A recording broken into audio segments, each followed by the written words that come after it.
John of Salisbury adalah seorang filsuf dan penulis abad ke-12 yang dikenal sebagai salah satu pemikir besar dalam tradisi hukum dan politik Eropa. Lahir sekitar tahun 1120 di Inggris, John hidup di masa ketika gereja dan negara tengah berebut otoritas. Ia dikenal karena karyanya Polycraticus, sebuah tulisan yang memadukan pemikiran klasik, teologi Kristen, dan pengamatan tajam atas dinamika kekuasaan saat itu.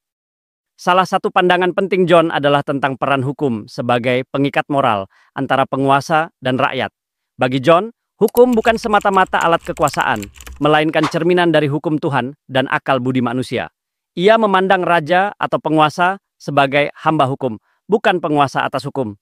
Konsep ini menjadi sangat revolusioner pada masanya, ketika banyak raja mengklaim kekuasaan absolut. John bahkan menyatakan bahwa jika penguasa bertindak tirani, rakyat berhak untuk melawan demi menegakkan keadilan. Hal ini menjadi sebuah gagasan yang kelak memberi inspirasi bagi teori kontrak sosial di era modern.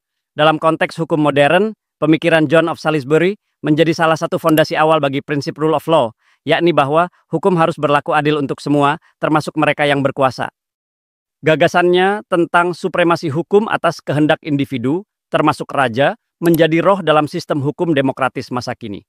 Bahkan, ide bahwa hukum harus berakar pada moralitas dan rasionalitas masih relevan dalam perdebatan kontemporer tentang keadilan, hak asasi, dan batas kekuasaan negara. Meski hidup hampir 1000 tahun yang lalu, warisan pemikiran John of Salisbury tetap hidup dalam semangat hukum modern, bahwa hukum sejati adalah pelindung keadilan, bukan alat penindasan.